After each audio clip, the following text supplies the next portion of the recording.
Peace and power, Atlanta and the world. Last year, we made history with the beauty, the pageantry, the majesty, and we right back at ya. The second annual Black Power Awards, a celebration of Black excellence. Saturday, November 18th, hosted by rapper and activist David Banner and actress Ernestine Johnson. Honorees include Dr. Matulu Shakur, Dr. Rita Marley, and hip-hop legend himself, Rakim Allah. For tickets and information, go to blackpowerawards.com or call 404-439-1044. The second annual Black Power Awards, Saturday, November 18th at the Sheraton Atlanta, downtown. I'm Zoe Williams, the voice of reason. If your relationship is in trouble, I'm the dude to call. Has your soulmate become your cellmate? Does black love still exist? What are your bedroom turnoffs? Fantasies and fetishes. Financial infidelity. I'm dating a fat person. Are they worth the wait? Trust me, this gonna be crazy. How about the heavy stuff? The child wasn't his, and he still had to pay child support. It's a very heated topic. How is that right? Mama's baby, daddy's maybe. I just have so many questions I want to ask you. I just like to kiss a woman's ass. Is there something wrong with that? Damn! He told me he had a vasectomy. I'm pregnant. Betrayal has been committed. Hit you with the bad touch routine. How does he maintain his humposity? He likes it when it pinches my lip. Why can't you open up, brother? I'm a karate man. Karate man rules on the inside. They don't show their weaknesses. Yeah. How do you write women so well? Zoe Williams, Reason and accountability. the voice of reason. Ladies and gentlemen, the Zoe Williams Voice of Reason show is back on deck. Can you guys hear us? I think he had you guys on mute. It's all right.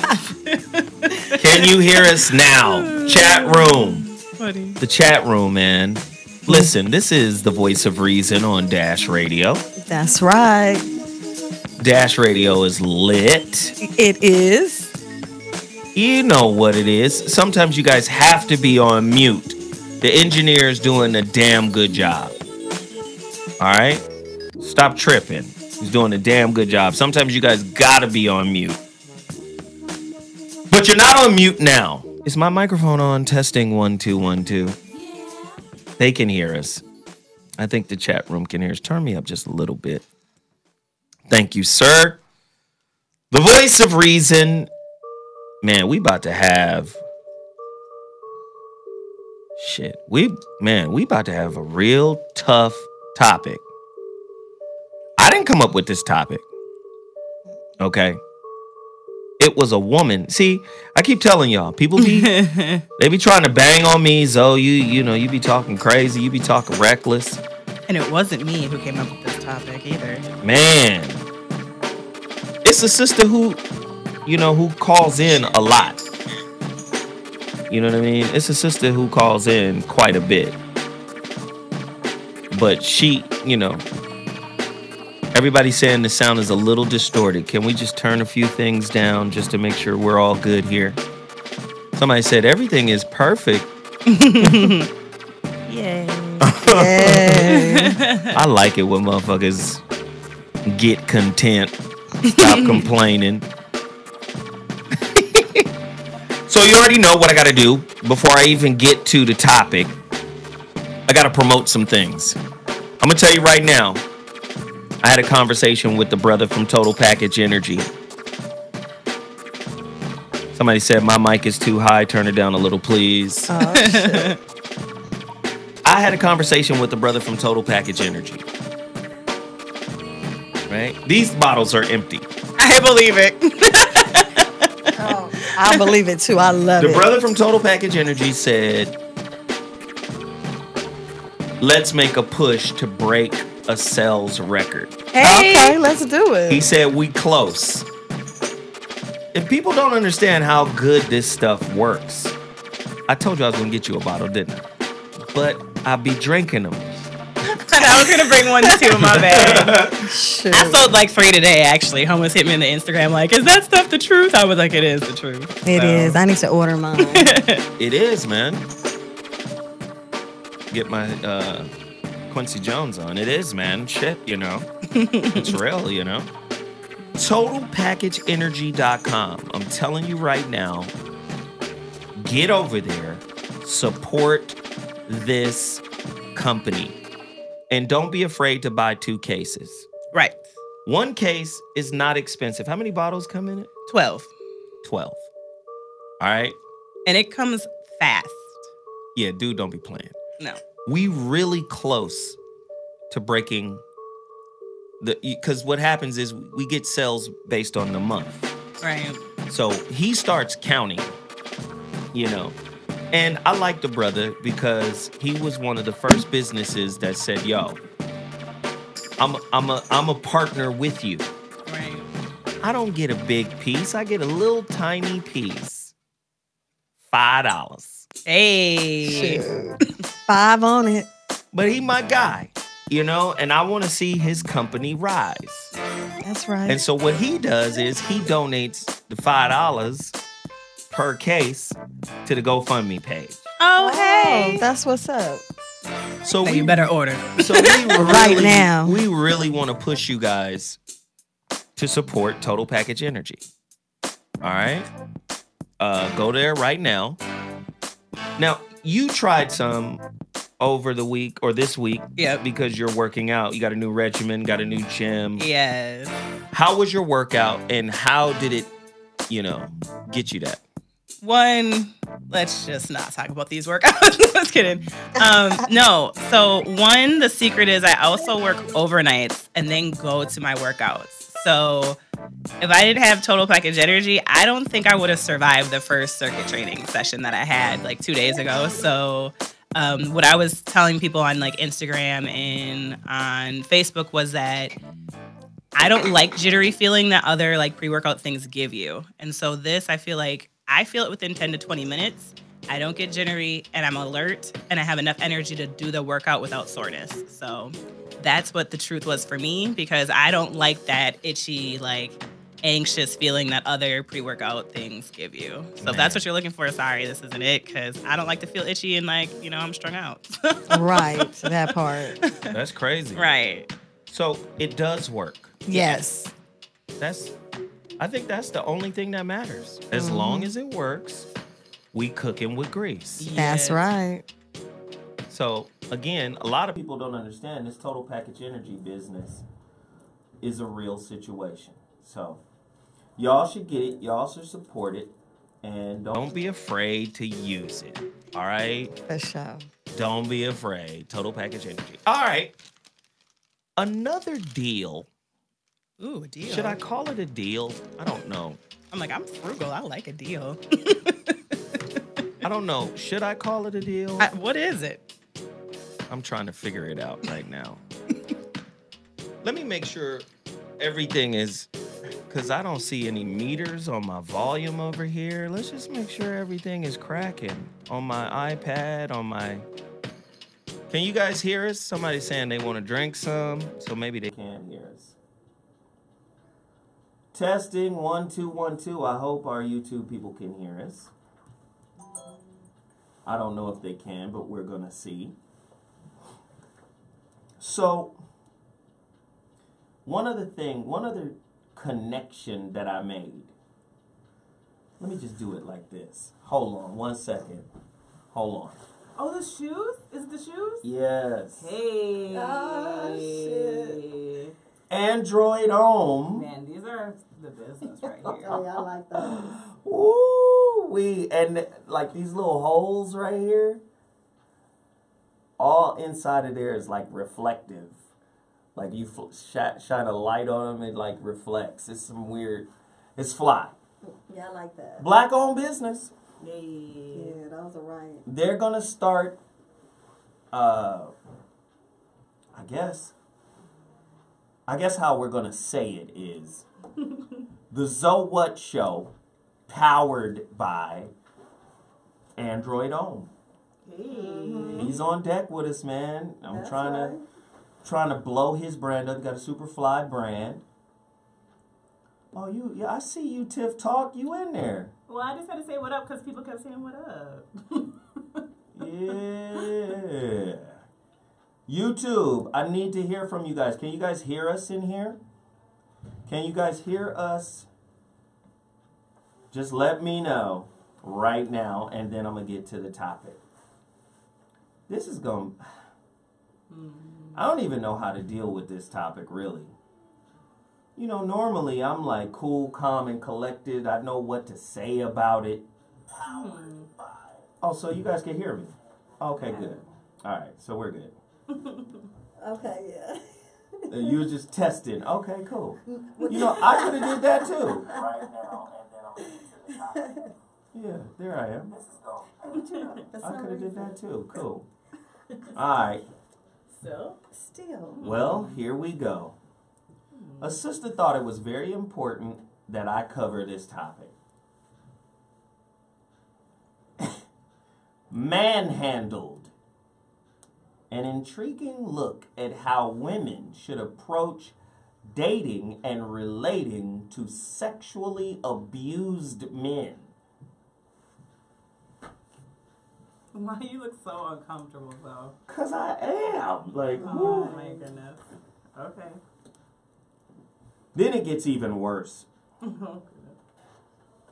Because when you start adding in the other stuff, the numbers, the statistics, the stats, or lack of stats, or lack of stats as it pertains to men, because men chronically underreport that kind of stuff. They don't want to talk about it. No. But then if you slap them in the head with the other angle, which is prison populations. Ooh. How do you date a man who's been sexually traumatized? Carefully. Whether it's an inmate or an auntie. God damn. Touchy subject. Touchy, manhandled. An intriguing look at how women should approach dating and relating to men. I have questions.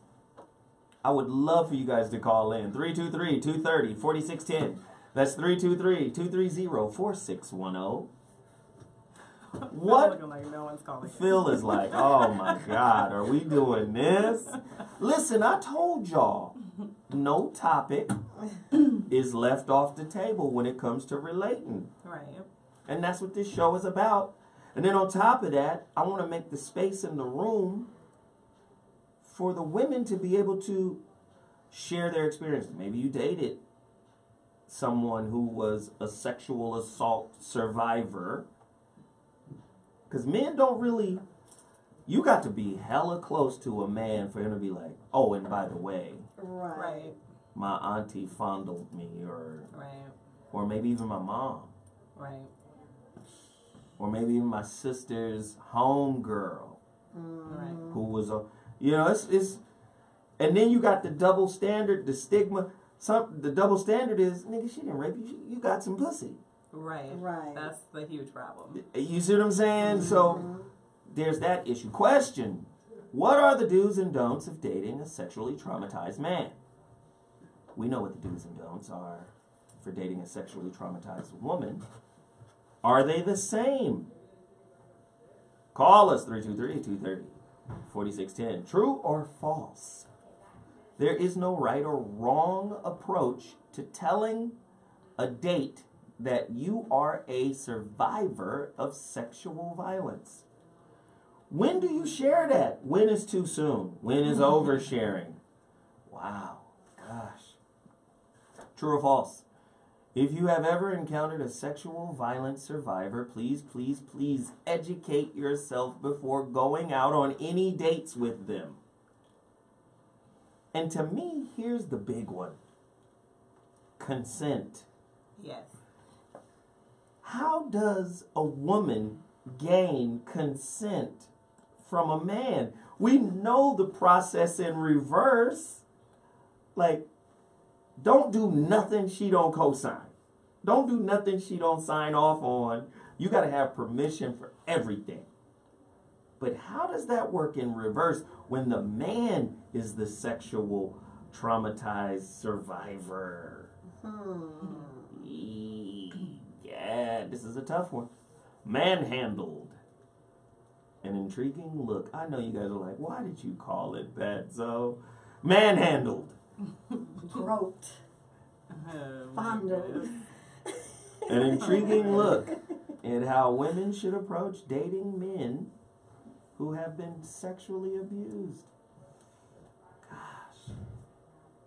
Gosh. Hypermasculinity in jail/prison is a dead giveaway of homosexuality. True or false? Oh, God, that hurts. Mentally ill males are likely to encounter prison rape. True or false? Like, how do you even... Do you run? Let me just ask. Because you know how women are. Y'all motherfuckers will label some shit a mess, or this is too much, or I didn't sign up for this. Like, y'all got a whole lot of, oh, this is too much-isms. Right, okay. So, how do you guys deal with that kind of man? Is he undateable? Oh, don't look at each other I now. just want to make sure I don't trample on Mimi. One is like you tend to date what you are, right? So I'm a survivor of sexual abuse, and therefore I have dated males who are survivors of sexual abuse. And for me, it's not it's not even necessarily a red flag, and it's definitely not a deal breaker for me, because that would be ridiculous. I'm not going to date a survivor, but I'm a survivor. That would just be nonsensical. But I think that also my mental health background and then my actual personal experience allows me to have a little more empathy and approach it differently than maybe other women do. So you're saying most women don't have empathy or the necessary levels of empathy to deal with someone who is a sexual survivor, or a survivor of sexual abuse? Right. A lot of women don't want to acknowledge that they compel or compound like social norms and stereotypes and the double standards. So a lot of them will expect certain, treatment as a sexual abuse survivor themselves, but actually have no idea how to then give similar treatment to a man. Wow. It's a hella topic. Men, now's your time. You probably didn't call anybody when it happened, right? You probably didn't report it. But now's the time to come into this safe space, known as the voice of reason, and speak on it. Has it ever happened to you? I'm going to be honest, it almost happened to me when I was young. I was like 8. And one of my sister's friends, might as well just put her out there, fuck it. Right. Do it. One of my sister's friends, this ginormous planet of a woman. Oh my gosh. She was just really big. She was way bigger than me. I was 8. Right.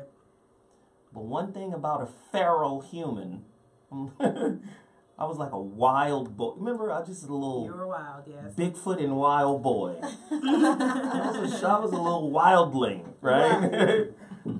One thing about me, I knew how to get away from motherfuckers. I was in the projects at the time. I was 3 years removed from my foster parents. Right. Who, they had the suburb. They had the suburban, had the crib. We had like the normal fly, you know. Right. We was good. Right. Foster father was an upholster. You know, he would upholster people's couches. Ooh, I didn't know that. You know, we was living good, my nigga. Y'all got to get the relationship dismount. How to stick the landing when exiting a toxic relationship. I covered that in this book. But we was living well. You know what I'm saying? It was good. But then my foster mother ran into my real mother and was like, oh, shit, I got to give this woman her kids back. Oh, wow, okay. Because the foster mother couldn't have kids. And of the 100 or so children she had fostered, she wanted to keep me and my brothers. Because what's not to want to keep, though? She was like, Y'all. these two little niggas, these are mine. You know, She's like, I'll adopt these ones. Nah, she was going to shut down the whole situation and But then she ran into my mother. And back then, the system was real fucked up. I mean, it's still fucked up, but it was differently fucked up. It was horrible then. Right. So she knew, like, if I don't help her get her kids, she's not going to get her kids. Right? And the way it worked with my older siblings, my 2 oldest brothers, they had to go to what was basically jail. Right. When they came and took, you know. And my mother was only gone for, you know, the 30 or 90 day evaluation or whatever. Right. But it took her 5 years to get us back. Wow. So when I was taken, what was I, 10 months? You was a baby. I was a baby. Wow. And this story, you know, it's in the relationship dismount. But when I got back, I was 5. But that wasn't your world. I didn't even know her. I was like, lady, right? Can you make me a sandwich? Okay. I'm hungry. I was calling her by her name, you know. Sarah. Hey, Ruby. Can you get down here and get some bologna and shit cracking? You know, it took me a minute for me to acclimate because, you know, I was living in a different whole situation. Right. Right, wow. But then my second oldest brother got me acclimated real quick to the projects. He was like, first off, high yellow, green-eyed little nigga, you look like a snack out here in these streets, my nigga. This is the projects. Right. So immediately he taught me, you got to fight. You got to fight everybody, my nigga. Right. So let's get it cracking, you know. Right. Let's see what you got. So we started fighting. Right, square up. I think he was 15 or 16 at the time. Wow. And this nigga was built like Karl Malone. This is the only nigga I know naturally muscular. Like, he never lift weights. He's just a natural athlete. Nigga was built like a grown man at 16. Wow. So nobody really fucked with us because he was there, and then my sister was there. My oldest sister was there as well. But it's very interesting, man. Her homegirl, I remember one time I was walking to the store, and her homegirl was like, come in here. You going to the store? I was like, yeah. She was like, come in here. So in my mind, I'm thinking, you my sister's homegirl. Right, like you probably just want something from the store. And you know my sister will beat your ass for anything. Right. Right, so I kind of... You thought it was safe-ish. I thought it was safe. Right. Can I tell you, this motherfucker lured me into her house. Do you remember the motherfucking in the grocery store, these motherfuckers had the quarter things on their belt Yeah. that held all the quarters. This motherfucker had one of them full of quarters. What? You know me, I was like, you got bread, my nigga. Right. I want your quarters. She was like, come on in here. I got some change. You know, I'm going to give you change for this, but I'm also going to give you change for going. And then she took it up another line. She was like, and if you do something for me, I'll give you this whole change belt, my nigga. So I was like... She was trying to pimp you out for real. Right. I was 8, but I was wise. Right. Right. She was trying to pimp you for some quarters. So she was like, I got something. Come upstairs with me. Uh-oh. I'll show you something. Shit. So, you know, I'm following her or whatnot. I follow her upstairs, but I'm already aware. Right. I go, the window is open. Boy, yes. So, go ahead. So, nah, what she did was, she was like, it's over here on the bed. Uh-oh. They be So- so creepy. So she That goes be to the so bed, creepy. What? and it was the weirdest, ugliest, most crazy shit I've ever seen. Uh-oh. She get on the bed, and then she flips over on her back and puts her legs in the air and spreads that monkey open. You know. You're like, I'm 8. Like, wait a second. Right. What the hell? She just went for it. That's disgusting. She was like, come on over here and get on top of me. Come on, see SpongeBob. This is literally how most of the stories go. And let me tell you, I jumped out the window. As you Boy, should. yes. Now, that was one of the first lessons my older brother taught me. He said, nigga, this how you do. You jump out the window. You get on the ledge. You hang. Wait till your body stops swinging. Then you let go and land on the porch. What? And that's what I did. That's right. And then I went back to the crib. Like a ninja. I didn't go to the school. I didn't go to the store. I went back to the crib. And I told my brother and sister, I was like, you know, big, fat, ugly Trish Ann, show me that monkey. I hope you said it just like that. I didn't say it like that. I was like, she told me to go upstairs. She had some money. She spread her legs. And then she was naked. And then I jumped out the window. Time to go. I got the fuck up out of there. Right. And I never forget that shit. I never forgot it. Ever. Did I ever. When I went back to the projects, because what they did to Alton Park Projects was, shit got real crazy. They tore the projects down and rebuilt like condos and real fly shit. But they let the people who lived there before move into the new shit. Someone said they're doing that So in Philly too. the spirit of the place was still the place. Right. Then when Katrina hit, a lot of people from New Orleans, like 3,000 people from New Orleans, moved up in there too. So it was just, the energy was just still hood. It was it looked nice, but like, it's still hood. man, like I went back there before they rebuilt it, and I sat in front of my old project, and it was all burnt out, and I was just like, God damn, we lived in this motherfucker. But I tell that story to say, it's been a gang of motherfuckers, man, who have experienced something like that, and like me, well, I didn't call the police or nobody. I just told my sister. My sister then went over there and put monkey paws on her. Right. My sister was like, what? Who? Trish Ann. Trish Ann. Right. Trish Ann, my nigga. I know. You, Trish Ann? Trish Ann. That one. That one. So let's make sure before we end somebody. Right. But you know, a lot of people won't even talk about that. Right. Right. Real talk. It's real shit. Or what happens is Right. they talk about it, but because men specifically aren't really taught that they, basically the stigma behind men being sexually abused is a lot of them switch the story.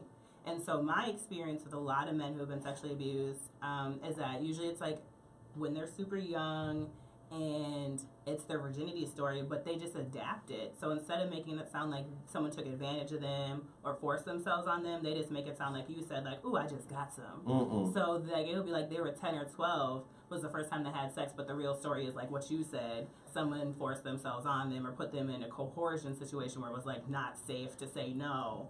And that's a lot of men's stories. But instead they try to flip it like, yeah, I lost it when I was 12 and I've just been killing the game ever since. No, you ain't been killing the game. Right. So that's really been my experience with men who've been sexually abused is like, usually they just flip it and they really never tell anybody. They bury that shit super deep and never tell anybody.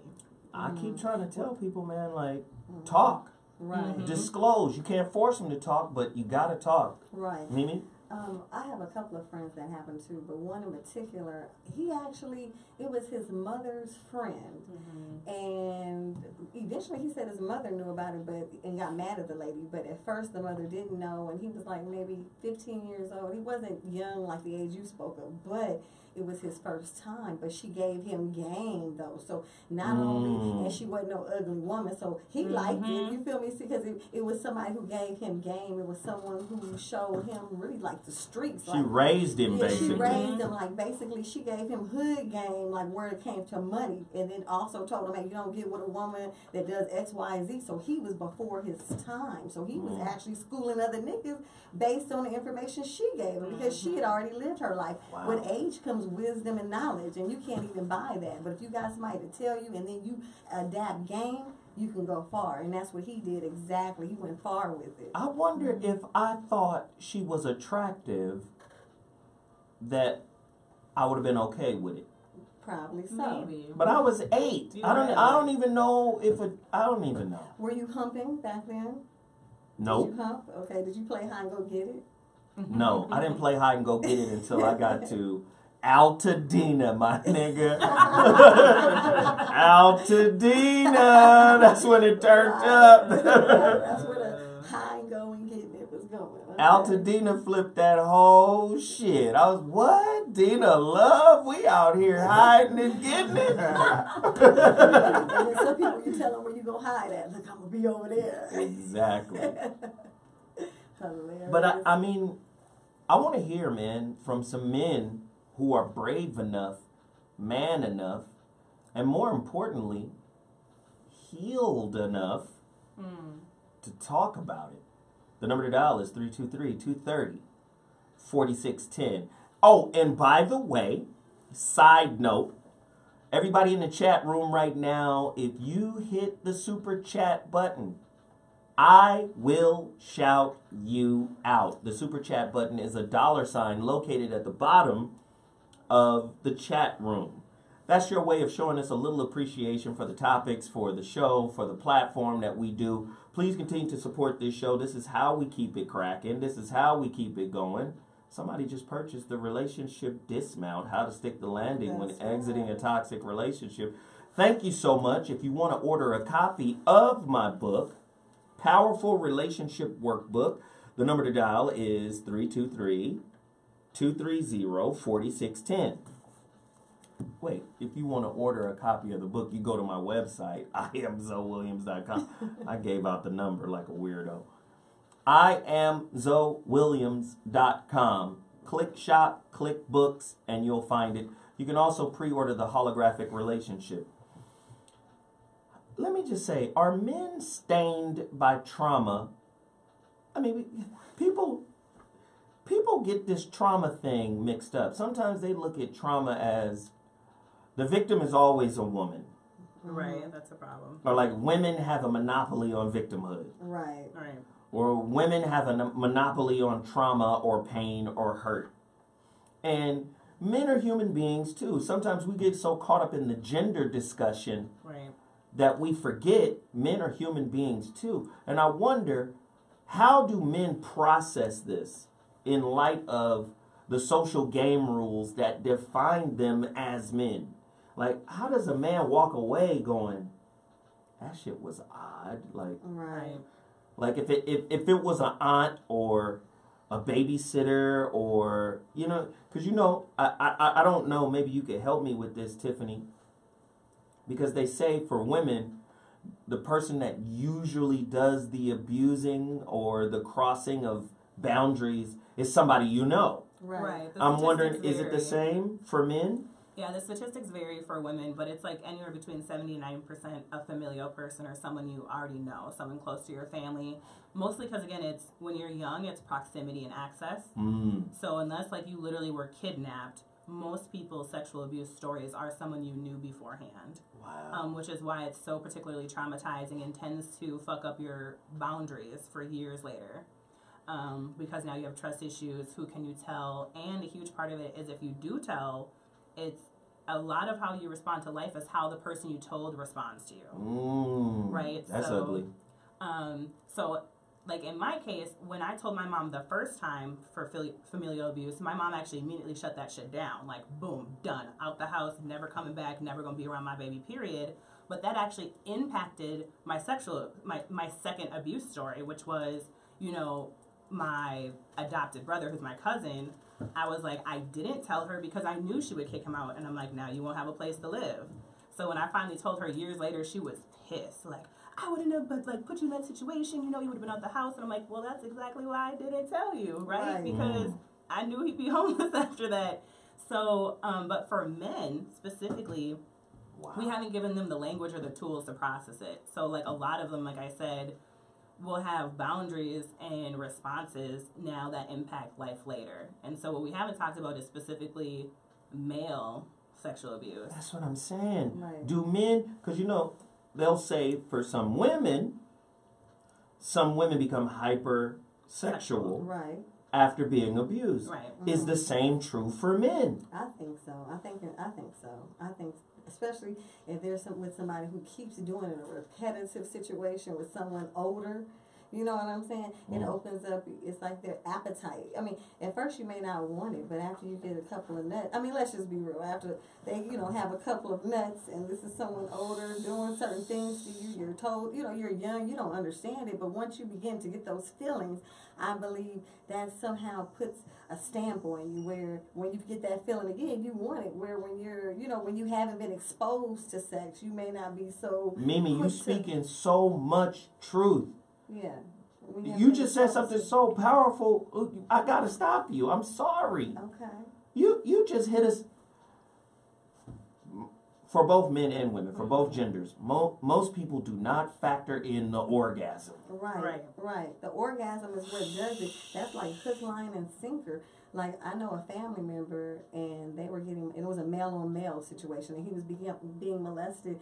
He was coming in, an uncle molesting 2 children. One child started to pee on himself so that the uncle wouldn't want him at night, right? He got smart enough to not do it, but the other one never did and began liking it, and later became like a closet, you know, underground, doing his thing with men, basically, you know, for lack of better words. But he began to like it, and then he started brainwashing him, telling him, well, what woman would want you? Nobody will want you but me. You know what I mean? Putting these values in his head, and here you go, you know, the male anal has a G-spot, you know what I mean? And he's getting hit and having an orgasm. He begins to like it, so he's almost waiting at night after a while. You know what I'm saying? Like, after you feel what I'm trying to say. No, after I hear have you. sex with somebody about 10, 15 times, shoot, you know, this is kind of like your in-house boo. You know what I'm saying? You know they coming.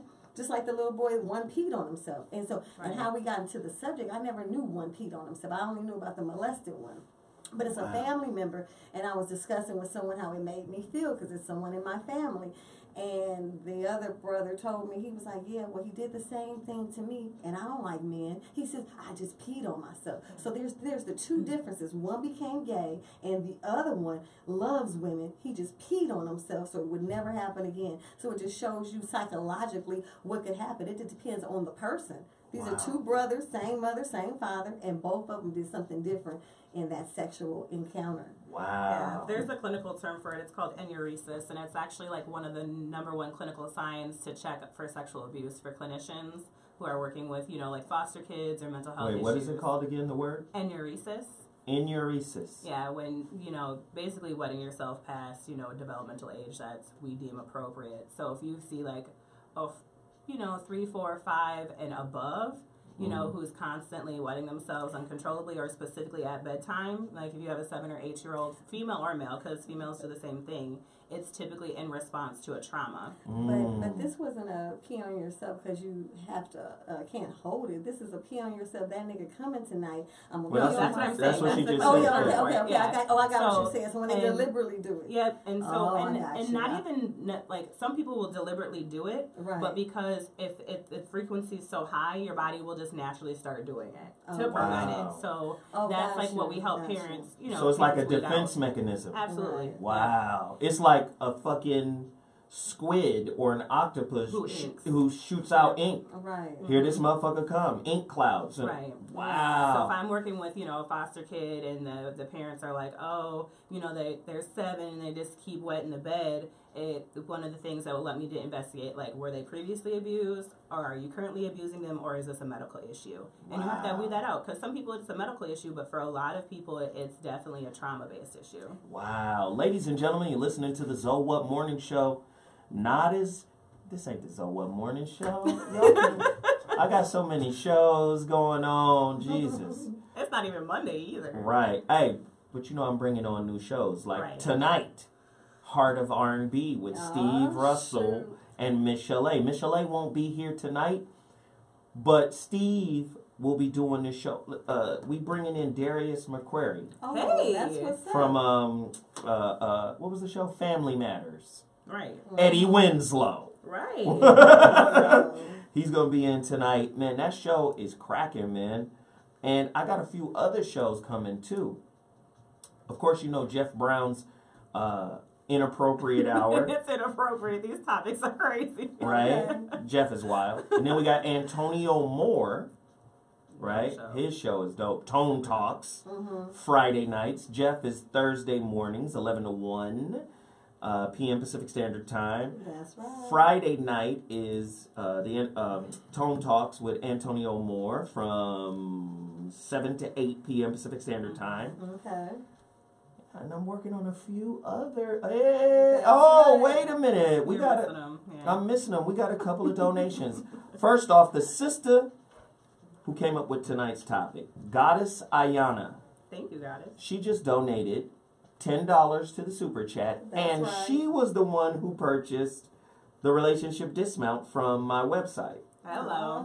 So she asked for her book to be signed. Of course, thank you so much for the donation, Goddess Ayana. I appreciate you so much for the topic and the purchase. And then who else? Sugar Crisp dropped $25, man. I appreciate the donations. If you guys could follow suit, if everybody in the chat room could hit that super chat button, which is the $sign down at the bottom of the chat room, I'd appreciate it. Super Crisp just hit us with $25. And then Sketchnificent. Is that it? That's what it looks like. Sketchnificent. Yo, Uncle Zoe, should I have sex with this old lady at my job? She keep looking at my ass. I'm 23 and she about 68. Oh, Lord. Gosh. He just donated $12. It's like such a random amount, but we appreciate you. I appreciate it. Oh, but he asked if he should do it. I mean, there's a lot of factors in general in regards to deciding to have sex with a coworker. So, whether it's a supervisor or like just, someone who's in the same rank as you. So, she's 68. How does he go about it? I mean, if she want it and you want it, consensual human beings go if it's consensual, but I'm going to tell you right now. That's a bad place to do it. If she says, if it's consensual, as Corey Holcomb said, you can't go real hard on her. Right. Because you're going to break some bones. Lubrication, too. Corey Holcomb said you have to do the soft pound. That's a good way to put it. Like that's what he calls it. The soft pound. The Geritol hump. You can't go hard. Geritol hump. Oh my God, Corey. You can't go hard. Oh my goodness. Who is this? What is this? Lemniscate? What? Lemmy Money. I don't know how. He just donated $20. Hey, we appreciate it. Please continue to donate. somebody say, shouldn't she be retired? She should. I mean, the way things Social Security looking, no wonder she's still working. Hey. That's true. She looking at him. She knows she can do something. Cause she's looking, she peeking and poking, right? She And well, and if he considering it, she must not look that bad. Exactly. That's what I'm saying. Especially, he asking about it. Oh yeah, she must be all right. Unless again, this is your supervisor, then you got to tread softly, my home my God! All right, and we're off topic. Let's off get topic. back. No, because this is a really good topic. It is. Because a lot of men are afraid to talk about what has happened to them in their lives. Right. You know. Today's topic: ManHandled, an intriguing look at how women should approach dating and relating to sexually abused men. Christ alive. True or false? Respecting a partner's needs can help survivors manage memories of the past and feel more comfortable in intimate situations. And if a partner needs to put a stop to something, they will understand that it isn't personal. It's just that they need to feel safe. A lot of times, because of the gender roles, people feel like men don't ever need to feel safe. Right. Mm-hmm. Can we talk about that? But you know what? I think every day the men are worried, especially if they're African American or Hispanic, while they drive down the street. I think daily, I mean, it may be a different type of fear, but I just think that people underestimate the pressures of a man because he's riding down the street worried about his safety, whether it's street safety, then he's worried about the police safety. Now, that's even going even further. He's got to worry about some man trying to approach him if he's straight and the man's not. There's so many different aspects to it. So to answer your question, I really believe that it's all underestimated. I think, and men don't talk about it. They're not going to say to you, yeah, I'm worried to drive down the street because they might say the popo tripping or, you know what I mean? I don't want to get caught up. But basically, they're not letting you know the real fear behind it because I think that's a traumatic experience for a man. It really is. You know what I'm saying? Yeah. And then watching how things are going in today's society is like a conspiracy. So I think for the black man, and I don't think, even though they talk about it to their homies, they don't really talk about it the real in-depth way of how they really feel. They get the idea because they probably all feel it in one way or another. Right. But it's real feelings, you know what I'm trying to say? And there's nothing we can do about it. So you know what's crazy, Mimi? Story time with Zoe. Mm-hmm. Story time with Zoe. Because Mimi is hitting on all cylinders. Not to say that you aren't Sweetie Pie, because you are, Tiffany. That's why you're here, because of your expertise. Yes. But let me hit you with this. My oldest brother is gay. Mm-hmm. Right. Many years ago, let's see, this is 87. Hey, my year, hey. So, in 87, I think there was an earthquake in 87. Mm-hmm. Yeah. I think so, like a big one. And it was a bad one, bad enough. So my brother moves to New York. This motherfucker was scared. He was scared about the earthquake. Mm-hmm. So he goes to New York. I'm in the 10th grade. So, it's whatever. He gone. Right. And we a close-knit family in that way. So he gone. All right, cool. So years later, around 94, 93, I'm an A&R man at Loud Records, Loud RCA. Mm-hmm. Working, Mobb Deep, Wu-Tang, Exhibit gets his first run. I'm there. So we haven't heard from this brother in years. So he finally calls the crib when my mom was still alive. He calls, and my mom is like, your brother want to holler at you. Mm-hmm. So I get on the phone. I'm like, what's up, my nigga? And now I'm a grown-ass man now, so right. I'm not the little brother no more. I'm a grown-ass man. He's like, man, can you bring me home? I was like, shit. Well, what's your deal? What's going on? He said, man, I just need to get out of New York. Can you bring me home? I said, yeah. How you want to come home? Shit, nigga. He was like, man, just buy me a bus ticket and I'll come home. I said, so just tell me what's going on. Right. He was like, I get beat every day. Damn. So, I've been robbed, and of course, he's homosexual. Right. So he's being homo profiled, and they just whooping his ass every time they get a chance. They done robbed him 3-4 times. This is the shit that pissed me off about him, though. This motherfucker took 9 family albums of all of us when we were younger. So there are no baby pictures anymore. Right. Because this nigga got them stolen. The niggas in New York stole the niggas fucking baby albums. Jesus. Photo album, family photo albums, right? Probably threw it in the trash. Just robbed him for that shit and probably threw the shit away, right? So this is like 10, 15, 20 years worth of photo albums. You see us growing up type shit. So anyway, I send for the nigga. I get him back here. He had spent like 5-6 years out there getting robbed virtually every other day. Wow. Robbed and beat up. So when he get back, I finally sent for him. He come back.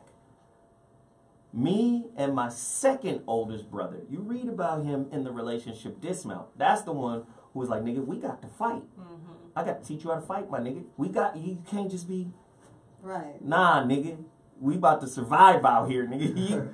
I ain't gonna be everywhere you at, my nigga. So you gonna have to be able to keep niggas up off you. Right. Right. Show you what it do. So me and him get together to go see both of our oldest brothers. Okay. Right? He's the oldest of it's 4 4 brothers and 2 sisters. So we go see the oldest. Man, this nigga come to the door. He at my sister's house. Oh no, I'm afraid. Is he super flamboyant? This nigga come to the door. Oh no. This nigga got, you remember? Don't tell me he had like a feather bow on. Wait. You remember? I ain't trying to be funny, but you remember Flashdance? Yes. Jennifer, she had the shoulder out. You know what? You know what it did? So, you weren't ready. like when we were in Tennessee, when we were in Chattanooga, the nigga looked like one of the Jacksons. The nigga looked like a man. He had a big ass afro. Girls was fucking with him. The whole 9. The nigga looked like Jackie Jackson. You know what I mean? The nigga looked like Jackie Jackson. That was the image we were trying to see. Right. This nigga came to the door, his shoulder was out. So he was Jackie. No, right. The shoulder was out. The nigga had on some leg warmers. Not for nothing. And straight niggas are wearing that. as if that wasn't enough, Some leggings. he had on some electric blue eyeliner, eyeshadow type shit. So me and my other brother, we like, it was a lot to it was, whoa. Hey, man. Yeah, like somebody said on the Shalimar side of the game. Yeah. So we was just like, oh, okay. Nigga, are you all right? He was like, yeah, I'm good and everything all right, because So it was just too much. It was too much. But I was happy I was able to get him back to the crib and get him out of the situation that he was in while he was in New York. So over the months, it seemed like LA changed him. He started to come back a little bit. He started to look regular. Because I told him, like, and back then I was less open-minded. Is that a nice way to say it? I was real harsh. You know you can't be walking around like this motherfucker, right? You know you can't be out here, nigga, with the motherfucking electric blue shadow and shit. I was just clear. I'm sorry. Now I'm a little bit more considerate, understanding what that is, But back then I was a bit harsh. Right. Motherfucker started to adjust or whatever. A few months later, Y'all remember the Pasadena Mall before they redid that shit? Now it's the Paseo.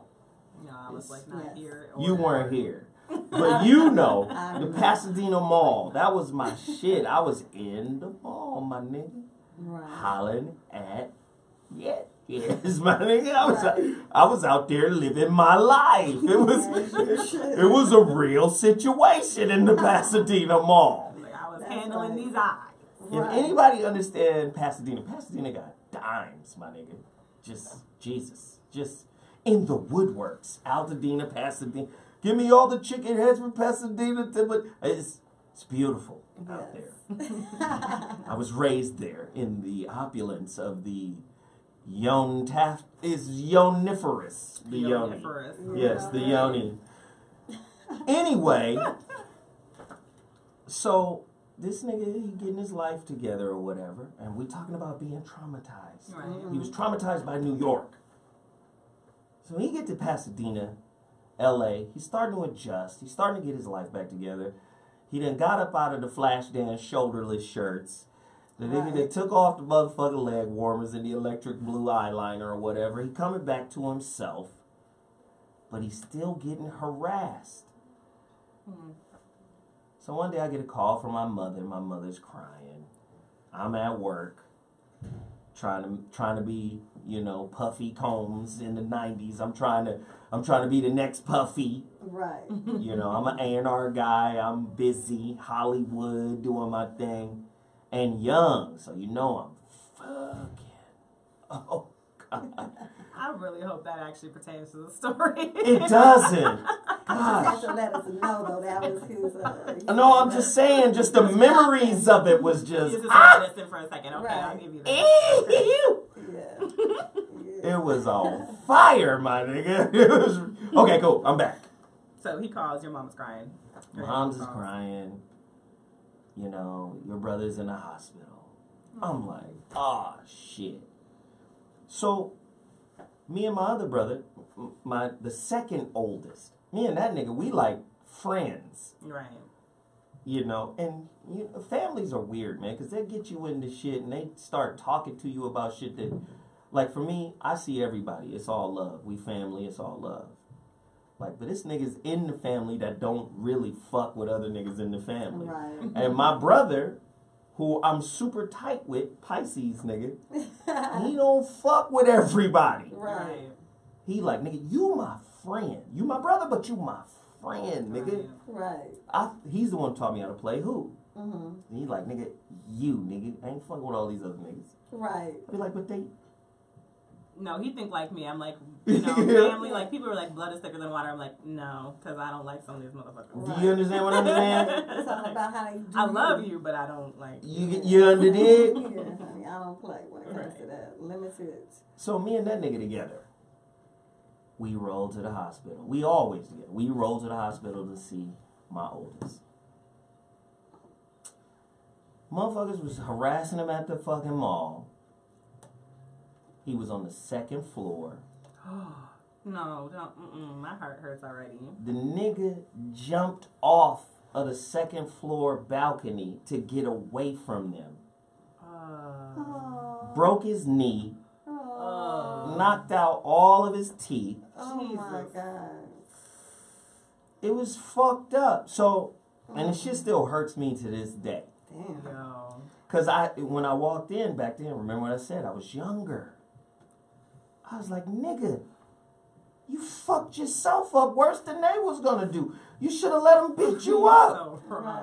He was so traumatized. But he was so traumatized.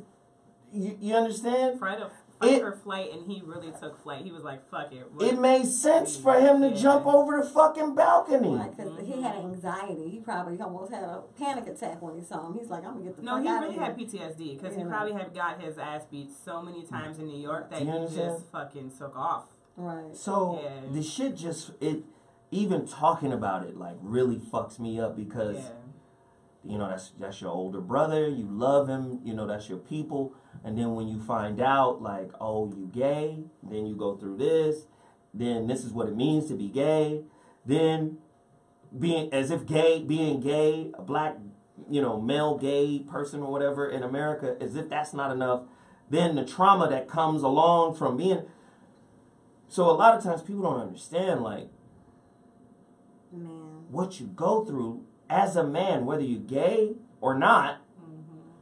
How do men process trauma? Like, you don't, like, I'm trying to pull the onion back and the layers back so you can see that men, whether gay or straight, these motherfuckers have their issues, their hurts, their pains, and their challenges. And for women who are trying to date somebody who's been through something that traumatic, how the fuck does she relate? How does she connect?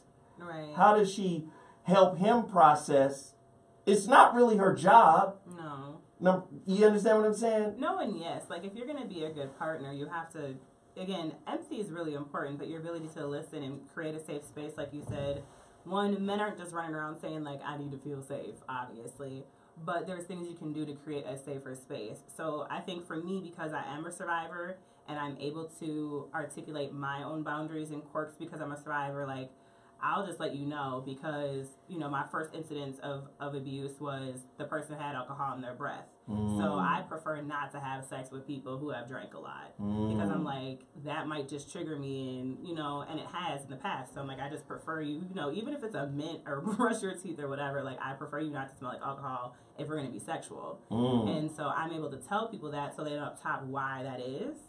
And they be respectful of that. And so with one of my exes who is a survivor of sexual abuse by a male, it came up later. I'd be like, why don't we ever mouth kiss? Like, you know, we're missing intimacy. Like, I want to make out. And he was like, yo, I've never told anybody this. He's like, but I really just can't kiss with my tongue because such, and such. And he broke down, you know, probably for the first time he ever said it out loud. And he was like 27, 28 at the time that he told me.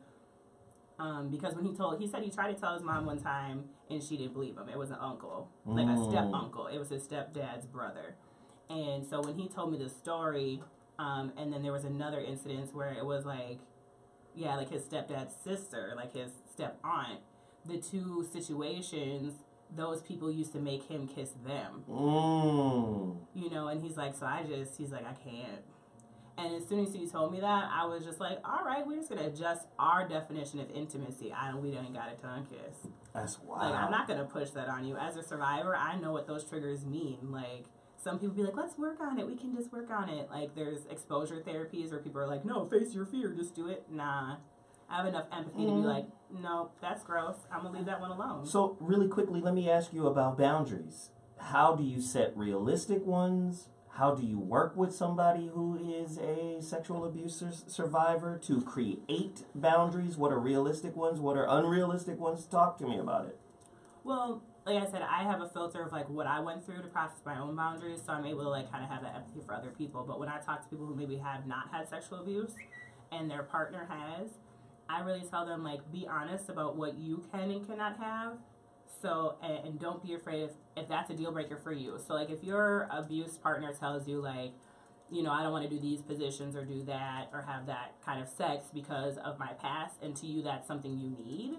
Like, maybe your partner's like, I just don't do oral because, you know, they used to make me do oral to them. But you're like, I really need that. It's okay for you to say, like, ugh, this might not work. That sucks. But versus trying to force that in your relationship. So to create that safe space of being like, one, helping them figure out and articulate why it is they are the way they are. Because a lot of men aren't going to tell you, like, that's the reason they don't want to do oral or that's not the reason they do certain things. So you kind of have to just be patient and, like I said, create a safe space of not pushing too hard and just articulating why that's important to you. Like, if you're a woman and you're like, well, I only come if you do this, and they won't do it, kind of be like, is there another reason you don't want to do that? Like, you know, give them an opportunity, you know, because a lot of guys would just be like, nah, I just don't go down. Like, okay, are you sure? Because I really like it when, you know, like, so yeah, to create that ultra super safe space for them to maybe tell you there's another reason why they don't like to do certain things. And I want to know how many men were trained by a way older woman. A lot. A lot of men. I know a lot of men. Mimi, speak to that. I believe a lot of men have been trained by older women. For some reason, older women... But I mean inappropriately older. Oh, yeah. Speak on it, Mimi. Yeah. I think that men have been subject to women who are sexually attracted to them, and they're in the vicinity of that person, proximity. So basically, they're taking advantage. They're already lusting for this person. So when that time comes, they've been plotting. I believe a person just doesn't come up to you. They've been thinking about it for a while. They've been thinking, damn, I like the way they look when they do that. They've been getting turned on before they finally make the move. Making the move is like the last piece to the puzzle. The whole time the puzzle is being built. And so I believe this happens all the time with older women with younger men. I mean, we've even seen it on the news where the teacher's messing with one of the students. You know what I mean? So that all the kids are in class, but something about that little boy has got her attention. And I'm sure he didn't approach her. I'm sure she approached him, because the little boy wouldn't even think about approaching the teacher. So the point that I'm making is that I think it happens all the time. And I think it's also sad because I think that some men, you know, I think it makes them a little bit more sexually aggressive. I mean, hungry and aggressive. Does it bring out the animal in men? I think so, because after it comes out, you know what I'm saying, at that young age, and you have someone older, therefore they're more experienced. They're showing you things that kids your age don't know nothing about, going to those levels so soon. You know what I mean? Most kids, if they're 10 and they're having intercourse, they're playing around learning. But if you're 10 and you got somebody 25 showing you what to do, you're a little bit more experienced than all the rest of the 10-year-olds. So the other 10-year-olds, those little girls may not be that interesting to you now. Now you're damaged because you need somebody that acts more like this older one. Because when you got the older one, remember, she got her own place. So he's exposed to something else. She's probably making him something to eat. She's treating him like she would do an adult man. Therefore, these little kids are not able to give him that. They're kids. Right. So I think that it matures them faster, and I think their appetite of what they're looking for is a little more advanced, because they've been advanced. That's like going backwards. Right. You know what it imprints on them. Like you said, whatever the older woman does, he now expects that. Exactly. And his peers, his own age, are not going to be able to do that for him. No, and then I know some guys that even told me they like older women, you know, based on that. Based on that. Yeah, based on that alone. Wow. Tiffany, your final thoughts on this before we go to commercial? Well, I mean, you're so impressionable as a young person, and a lot of sexual abuse happens before puberty. So it imprints on you for life. And I have male friends who have just told me, like, it literally impacts every facet of their life. Their ability to trust, whether they tell somebody something, or just have openly been like, no, I'll just never really trust anybody, but I'll pretend like I do for that reason. So it definitely impacts, like, their ability to have true intimate relationships. Wow. You know, so I wasn't, well, I guess we're going to a commercial. No. You know, I wasn't going to talk about this because when I saw your topic, it kind of like hit home for me. Because not only am I a victim of sexual abuse, but and by a family member, but, you know, one of my parents was also abused, and also he's actually the man I talked about in the last story. I just didn't say who it was, and I really told myself I wasn't going to say it, but you know, I feel like that's part of a healing process. You know what I mean, to expose. But the reason I'm bringing it up is because so many other people go through that, and you don't know what they're going through. When it's your parent and you want your dad to be a man, not that he's not a man, believe me, don't get that twisted. I'm a daddy's girl. I love my daddy. You know what I mean? But when you look at that, a lifestyle that they chose, but he was a victim, and that's why he chose it. It's not his fault. But the point that I'm making is that that's an impact on everyone. Not only just him, me, everyone. My daughter, it affects everyone. And I don't think people realize the effects of it. And until you can say that's your parent that's doing that, you can, you know what I'm saying?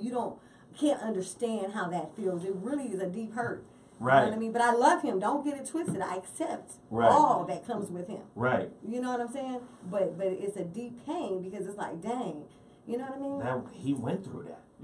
He went through that. And then he took you through that. Right. Yeah. Yes. And when he passed away, I never forget when I went to see him in the hospital. It was a horrible event because I felt like his abuse had led him to the hospital. Because he had died from the 4-letter word. So basically, so when I went there, I got so mad at him. We actually had like an argument but it was me starting it because when I was going up the elevator, I'm like, it's because of this and it's because of that lifestyle, right? And he don't understand how that make me feel. But it wasn't about me. Don't get it wrong. But I'm a person, and I love my dad, and I had to find someone to blame. I never blame God. I had to find something else to blame. Right. So I blamed the situation. But I share that is because someone else out there might be listening, experiencing something similar, and they don't know there's other people like me who have experienced that. Wow. I know y'all scared to call. That's why the phone lines ain't lit up. I know. Yeah. I know, brothers. I know. But this is a real conversation. Y'all want us to be silly. Y'all want to talk shit and crack jokes. But the reality of it is this is real life. And people are really going through it right now. Listen, if you've just tuned in to the Voice of Reason, we really have a monster topic today. Another sister has come to us with a topic suggestion. I did it, developed it real quick on the fly. ManHandled. An intriguing look at how women should approach dating and relating to sexually abused men. Men, call me right now if you man enough to do it, if you've gotten over it, if you've dealt with it, and call us, 323-230-4610. If you're still struggling with it, call us and let us know. Maybe we can help you. Maybe you can glean some type of insight from us. The number to dial again is 323-230-4610. Today's topic, ManHandled. An intriguing look at how women should approach dating and relating to sexually abused men. We're going to take a quick break. I want you to just play the instrumentals, good brother. We're going to go to a quick break, but then we're going to come right back. And once again, don't forget to hit that. Oh, somebody just hit that super chat. Let me say, the Battle of OKC just dropped $60 on the super chat. Oh, shoot. And then, wait a minute, hold on. Let me get this other person up in here because they hooked us up too. Where they at? Hold on. There he is. Jeffrey Howard dropped $2. I appreciate it. Every little bit counts. Please continue to support the channel.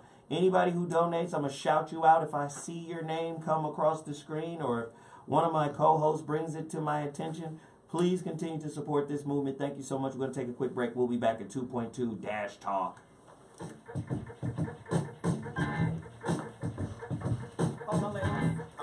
Damn, that was big.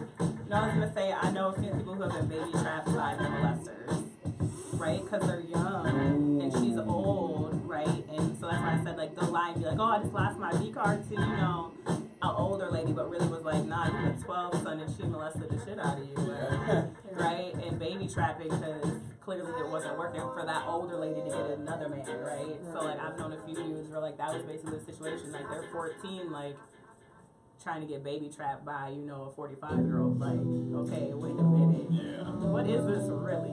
Right? Damn, that's...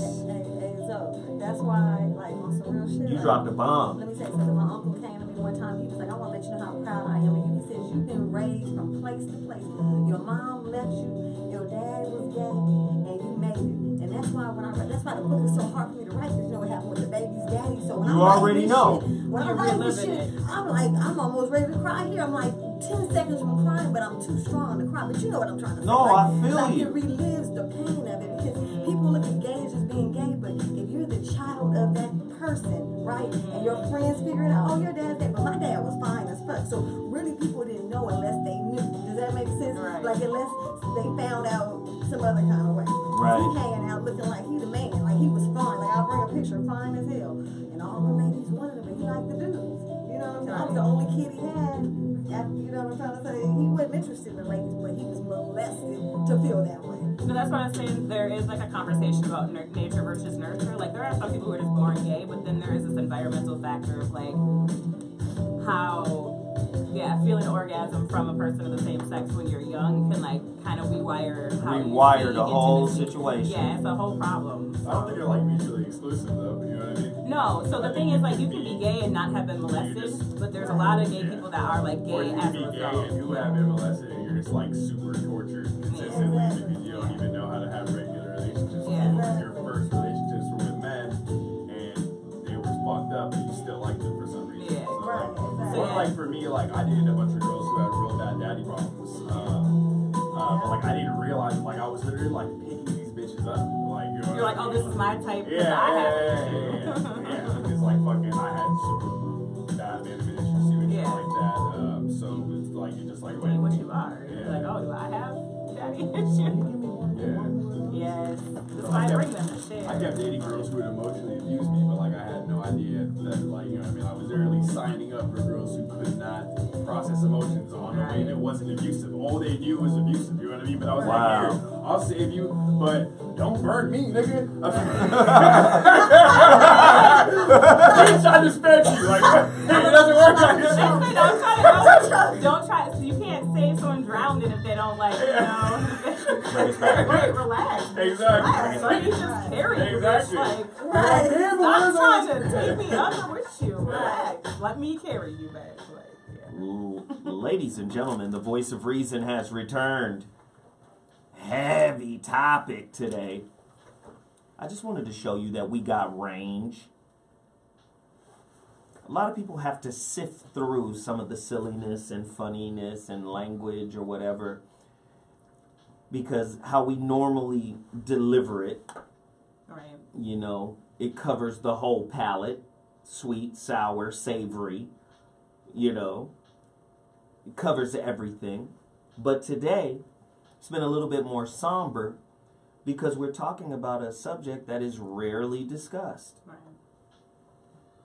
You know, jeez.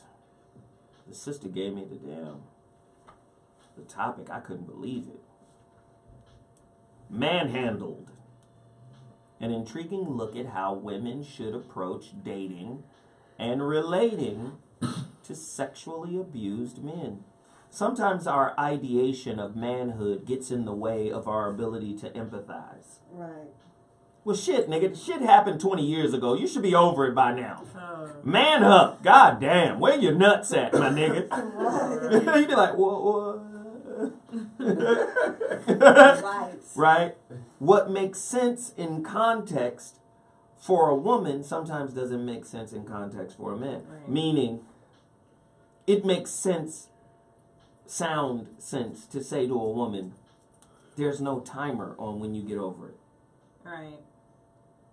Right? Right. That makes sense. There's no timer. Take your time. Figure it out. However long it takes, I'm there. I got you. A lot of times, people forget that a man needs to hear the same shit as it pertains to his traumatic event that has molded his identity. Let me tell you something about the holographic relationship. People don't understand. I'm going to go into it because I just did this chapter 5 yesterday. Hey. That's right. Chapter 5 is going to just tear niggas' heads off. Science has figured out that water is a recording device. No. Right? They got like, I forgot the name of it. I mentioned it in the holographic relationship. They got this device now, or this technology where liquid can serve the same purpose as a USB drive. Yeah. Really? Yeah, it's the DNA. My brain can't even. Right? I'm not so even water can record. Right. Now you hear this from this other guy. First it was a French guy, then it was Masaru out of Japan. Messages in the water. Oh, yeah. Right? And basically intentionality, thoughts, words, all of that can be recorded by water. Wow. Right? Be careful of the water you're drinking in your house, especially if there's discord there.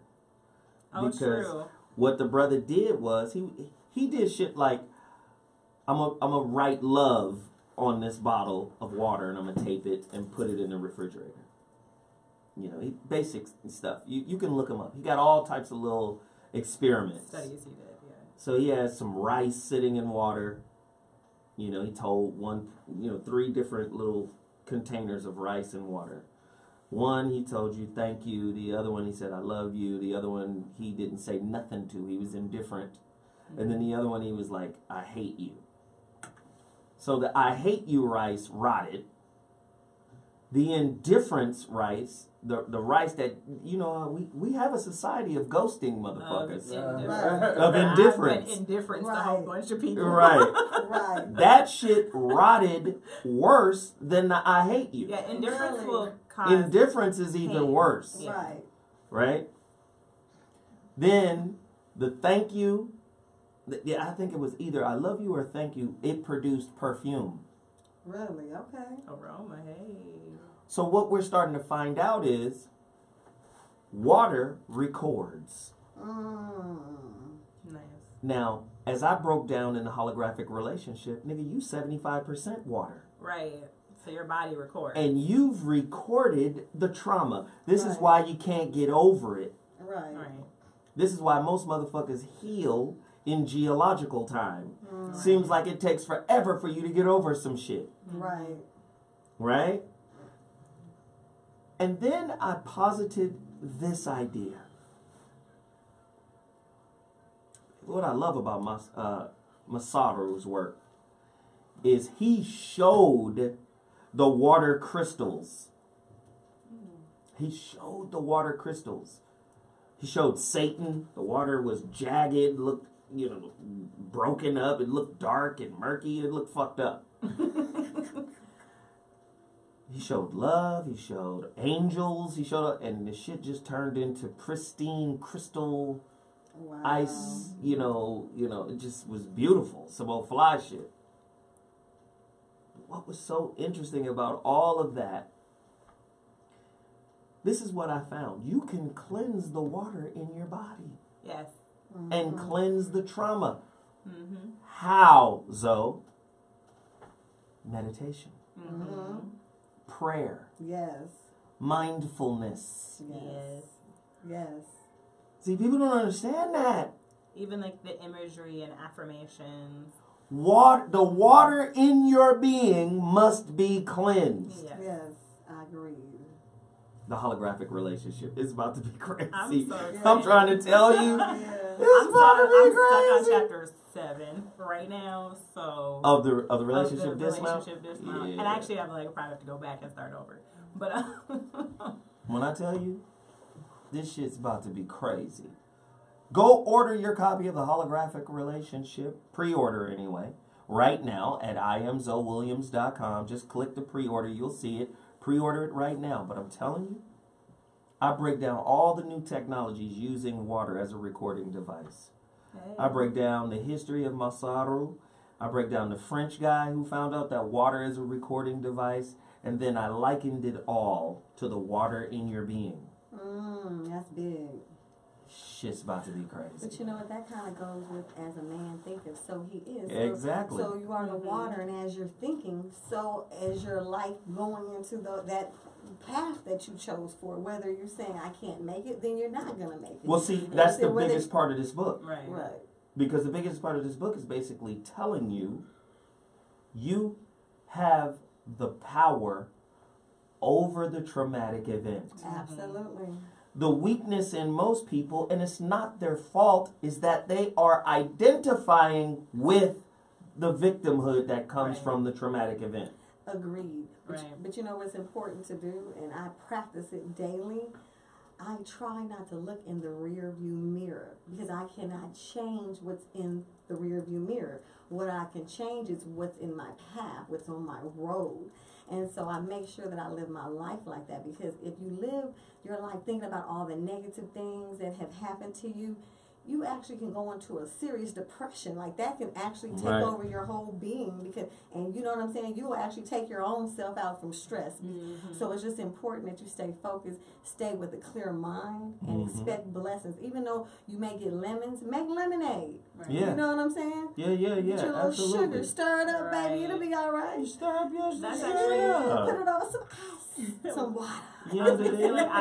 I'm finishing the first workbook, but the second workbook that will come after this first one is actually called How to Thrive versus Survive. And it talks about how to let go of victimhood mentality. Like, you can acknowledge your past, your pain, and your hurt, but you cannot, like you said, live in and identify as that. So, like, for whatever reason, our culture is really, like, we've actually glorified victimhood. Right. Like, ooh, I'm a survivor. Oh, I'm so broken, but I overcame. But the reality is, the better mentality is not that I survived, but how do I thrive? Because surviving is really the bare minimum. How I'm just living life after I live through this thing. No, the reality is, if you're able to actually forgive and be positive and realize that just because I experienced pain in the past doesn't mean I expect it in the future, Right. you're able to then thrive and actually grow, versus just basically a lot of people who are surviving are status quo. Right. Mimi? And you know, I was just going to say, sometimes what you go through kind of builds you. Because I really want to say, if I was to be raised by my mom and let's just say based on the person that I know that she is, I wouldn't be half the You wouldn't be you, yeah. I am today. I think my traumatic experiences has made me the woman I am today. So we need to embrace what happens sometimes, because sometimes those things are to make us even better than we even think we even could possibly be. Because if I didn't go through the things I went through, I wouldn't be the person I am today. So I really want to share that. It's just real talk. Man, that's huge. Are we in here getting it in? Today's topic is moving along so damn quickly. But like I said, there are many people here who are afraid to really discuss it. ManHandled. An intriguing look at how women should approach dating and relating to sexually abused men. We know that it's a struggle for women. Women are always being disrespected and abused and, and just belittled by men. We know that narrative is out there, but a little known narrative is that to some men it happens to them. Right. So my question to the sisters at the table right now, oh, wait a minute. Mu Ra on, of course, our chat room here live on YouTube just donated $5. He says, please go to Spotify and check out my cousin, Isaiah Sharkley's new album entitled Love, Life, Live. You'll love it. Trust me. Well, there's your $5 promo, homeboy. Right. I appreciate Hey! Yeah, $5 he came up. He came up on the real. Y'all got to continue to support this movement now. Hit that super chat. So, let me just bring it back. Trauma and men. Oh, God. I know women love fixer-uppers. But this is something more than a fixer-upper, right? Let me ask you ladies this. As it pertains to men being sexually abused by women, do you think it's for the same reasons as a man does it to a woman? We did a show a couple of years ago called Who Rapes the Rapist? Right. And what it was basically saying was, you rape the rapist when you take your power back. Because most rapists are not doing it for the sex. They're doing it because they get a rush of power. Being able to dominate another person. A man gets power from being able to dominate a woman in that context. Is it the same when women do it to men? Who rapes the rapist? How can a man regain his power after being marginalized? Or does the social standard give him a way out? Because he can always say, I got pussy. Men go, you understand? Because we can hide behind that. We might be hurt internally, but we can always go, yeah, I fucked, though. But still be hurt. Is it a power struggle the same way it is the other way around? Can you speak to that, Tiffany? And then Michelle? Well, it is a power thing. And like you said, a lot of it for men who experience sexual abuse, it is almost always by an older woman. And she's, whether it's an aunt or a friend of an aunt or, a care provider. A lot of people in foster care are, because they feel like you can't tell. A lot of those are situations in which these men have actually been marginalized to feel like they have no voice. And especially if you're black men, we're already in a society where a lot of black men already feel like they don't have a voice. So it just compounds that. And so especially if it's a black woman.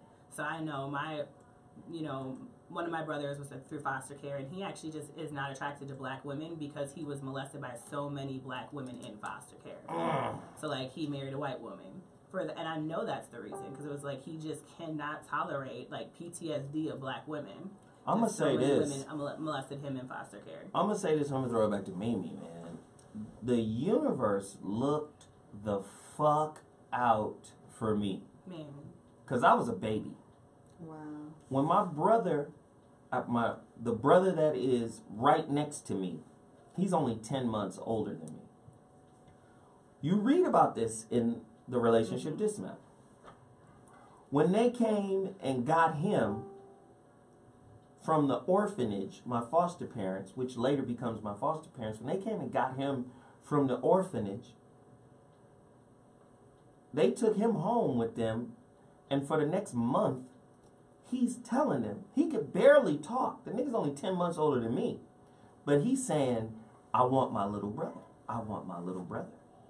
And they like, what? You don't have no brother? Your other brothers are old, but they knew like they in jail. Right. But he was like, nah, I got a little brother, and he's at the orphanage. He could barely talk. Oh. But he's like, I need to save my brother. But he was like, yo, my brother is still back there. Right. So they listened to him for a month. Finally, they said, well, fuck it. Let's just go back there. Just show Figure him. it out. Yeah. You know, so they go back, and there I was in a basket sitting next to the stove. I was still a baby. Wow. I was still a baby. Oh. So I'm in a basket sitting next to the stove. And he go, there he is, right there. You know, he was like, shit, That's my brother. that's him. That's my brother. So they scooped me. They was like, okay, we got to take him too. We can't separate him. We got to take him too. Right. But the system was messed up like that. It was fucked up. Wow. You feel me? I mean, it still is. They don't necessarily, like, you know, foster out sibling groups. It's just like wherever we can shove you, we shove you. You understood? Yeah. So it was a tough situation. But I lucked up because, can you imagine a little cute-ass, green-eyed ray of sunshine in a foster system where niggas is trying to fuck? Okay. No, man. No. That's all It would have bad. went all bad because it would have been out of my control. It would have been foster sisters, foster moms. Like, I wasn't just old enough the to system. deal with it. Right. So, man, I think my second, well, he's right next to me. I think that motherfucker, every time I see that nigga, I be like, good looking, my nigga. Right. He be like, what you talking about? I be like, nigga, way back in the day when you saved the nigga, my nigga. Right. I ain't never forgot about that. You know what it is? Right.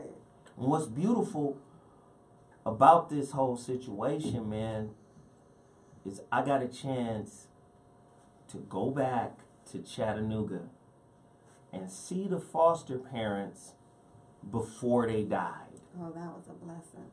And it was a blessing, but it was hard. Oh. It was hard. This is in the 90s.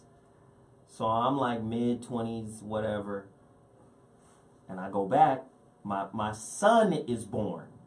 My oldest is born. Go now. So I'm like 25 at the time. Oh, okay, all right, that's right. 26.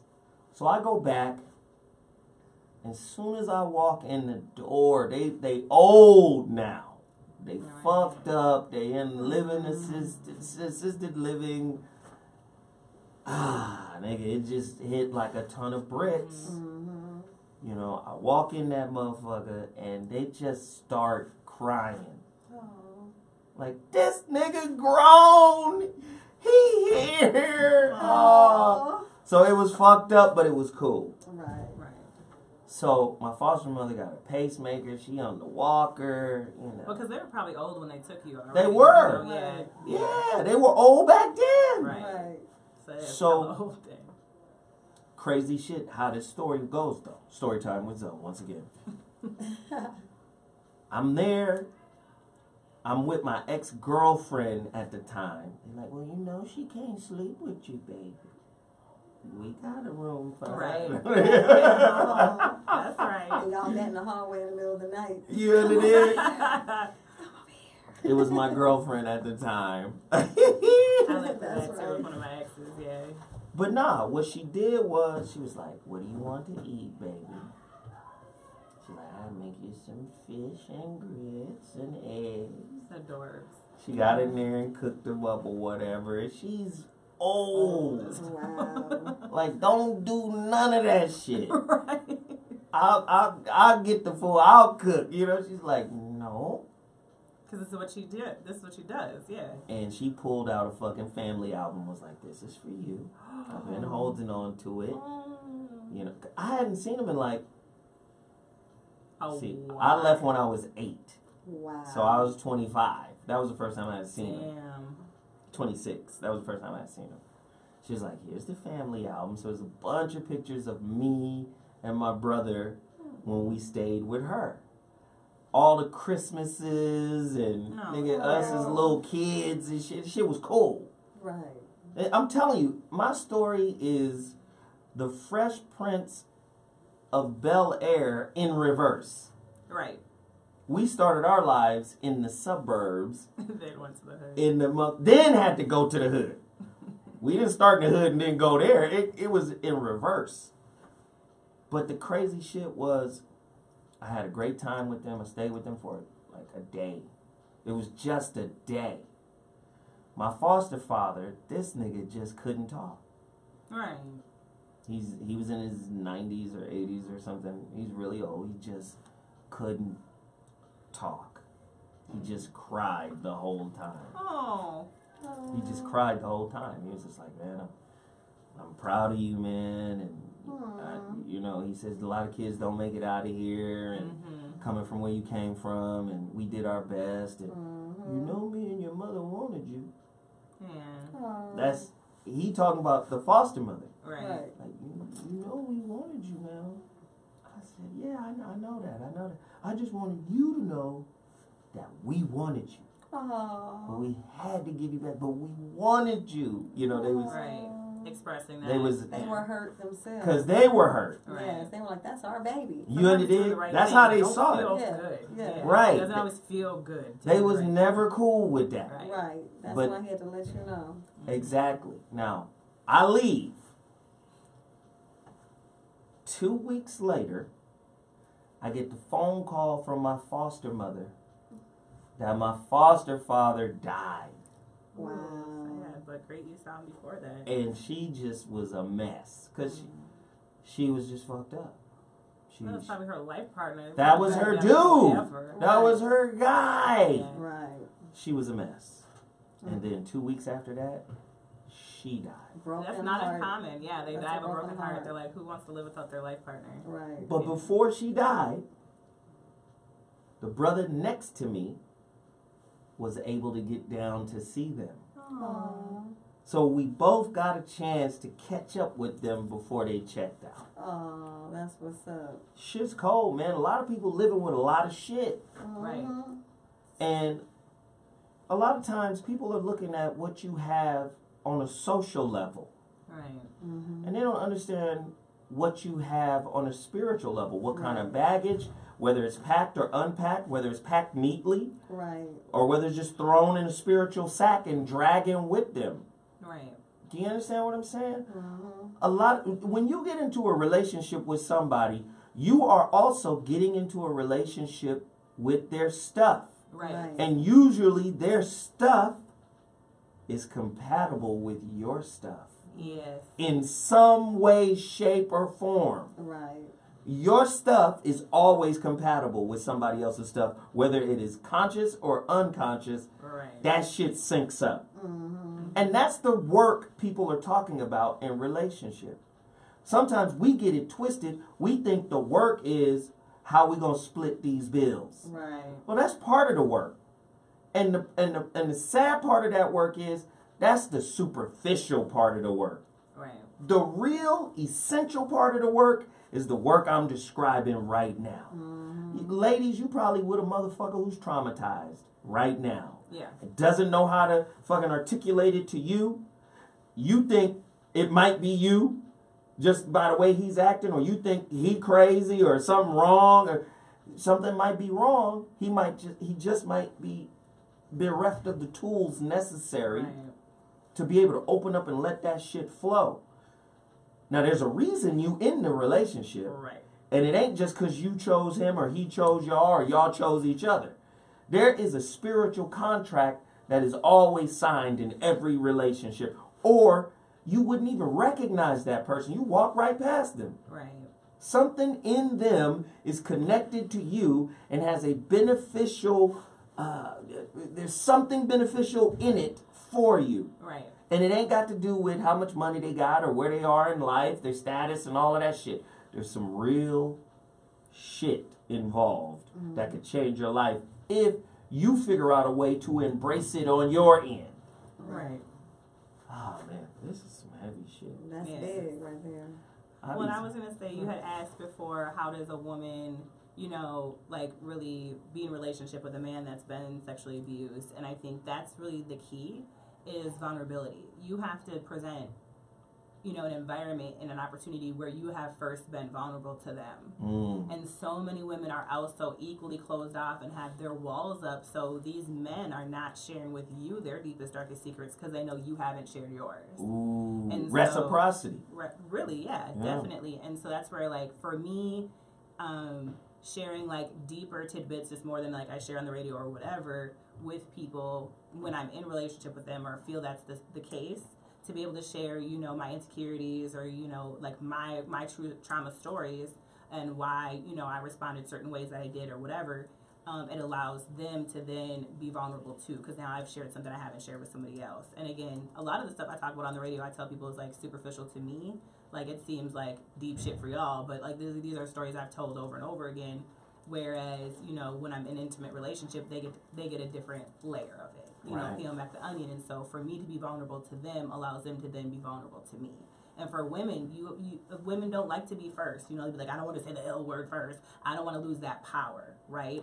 So being vulnerable, whoever's vulnerable first, you kind of feel like you've lost some power. But for a man who's been abused, you have to open that gate first. Wow. The man has to. No, the woman has to. The man's not just going to be like, oh my God, I was raped as a kid. Like, nah, that's they're not going to divulge first, usually, typically. Right. So then, I'm going to say this and I'm going to come to you, Mimi.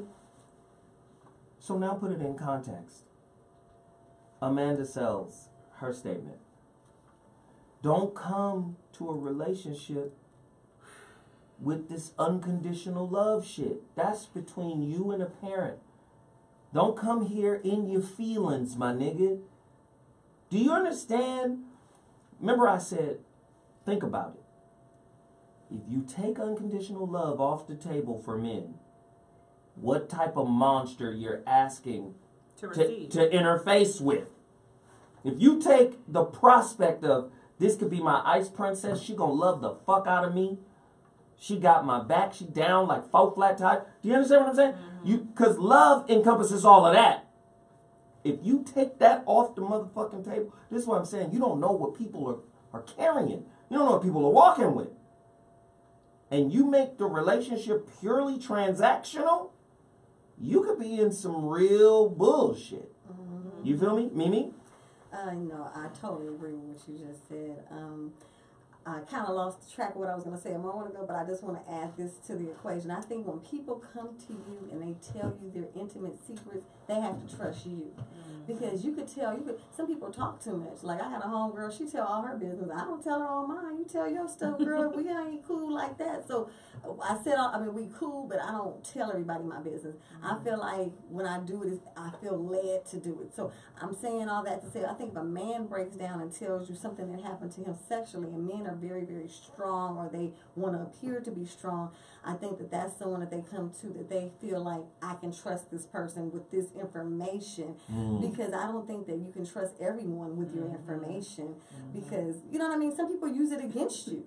You tell them something like that, and they say, well, that's why your mama, or that's why your auntie, or that's why, you know, this and that. And I think that trust first is built. You know what I mean? Like, I trust you enough to share this information. And I think, and when someone shares the information, I think it's good to just listen. Sometimes they have a lot to say and don't have anyone to say it to. So you might just be that person. And now if they want some help, I think you should throw them a life jacket, a raft, and lead them with the help. But I think initially is to let them talk. A lot of times people want to come and join in, like, me too, and guess what happened to my friend? No, let them tell their story, because this is the time they feel comfortable in sharing their story. Later on, when you let them talk, they may not even tell it now. You messed up the momentum of the tale. You know what I'm saying? You can mess up that event. Yeah. I could smoke a full entire bag of that. Puff, puff, pass. On the puff, puff, pass side of the game. That part. That shit is, listen, that shit is monumental, what you just said. A lot of people are afraid to open up because, listen, we live in a society of snitches. Right. Truth. Right. Who gonna use the knowledge of what